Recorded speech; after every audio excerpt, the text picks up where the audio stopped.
छात उपरे बनाई मिनी नर्सरी फूलर बिछणारे बिछेई हो जाइछि परिवेश सते जेमिति गछ हाथ ठारी डाकुची तार कोଳରେ कोळेई नेबाकू।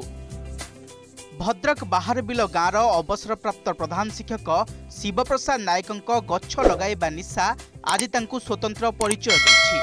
गछ प्रति तांकर अगाध भल पाइबा गछ लगाइबा ठारू तार जत्न नेबा आउ बड़ करिबा पर्यंत प्रतिदिन अधा समय एइथिरे बीती जाए।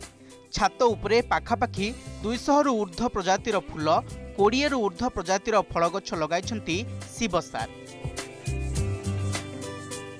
आउ एपटे आखंडल मणिरू भद्रक संजोग करुथिबा मुख्य रास्ता पार्श्वरे लगाइथिबा ए गछ गुड़िकु लगाइछन्ति शिव सार।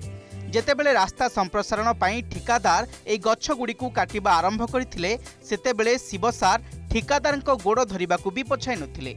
एथिरु जणा पडुछि प्रकृति प्रति तांकर जे केते भल पाइबा।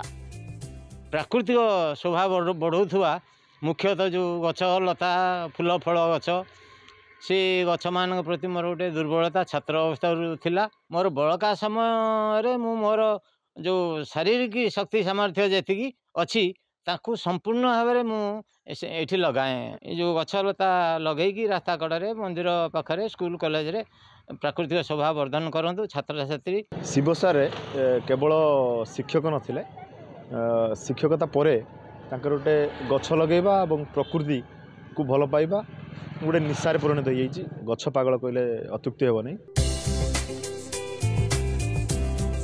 अधिकरु अधिक गछ लगाइबा पाई नियारा पदक्षेप नैछन्ति शिव सार। शिक्षकता करुथिबा अन्य बंधुमानंक घरकु जाई गछ लगाइबाकू अनुरोध करुछन्ति। जेमितिकि सेही अंचलर अवसरप्राप्त एवीओ निरंजन कर मध्य शिव सारଙ୍କ प्रेरणारे निज बाड़ी रे विभिन्न प्रजातिर फूल फल सहित पनीपरिबा गछ लगाई लोकंकु बांटिबा सहित गछ लगाइबा पाई से मध्य अनुरोध करुछन्ति। शिव सार प्रत्येक दिन एही गछरू कलिमी गछ प्रस्तुत करी धामनगर अंचल रे थिबा विद्यालय मानकु जाई संपूर्ण मागणारे गछगुड़िकु बंटन करुछन्ति। एभली महत् कार्य तांक पत्नी सहयोग करने सह एभली स्वामी को पाई से मध्य गर्वित बोली कहछन्ति। मु हेडमास्टर थी आमर टे परस्पर जदियो मो ठार से सीनियर 5 वर्ष सीनियर सी से रकम प्रकृति प्रेमी सी भी गछ फूल गछ ठार फल गछ लगाइबा भारी तांकर आग्रह। निज परिवेश को आम आगे ठीक करवा दरकार।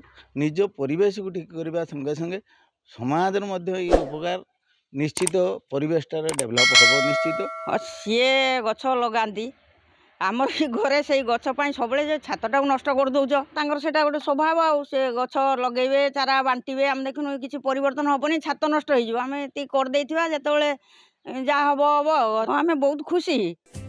शिव सारଙ୍କ अंतिम इच्छा युवपीढ़ी परिवेश सुरक्षा पाई किछि समय बाहर करी गछ लगाइबे आउ परिवेश को सुरक्षा देबे।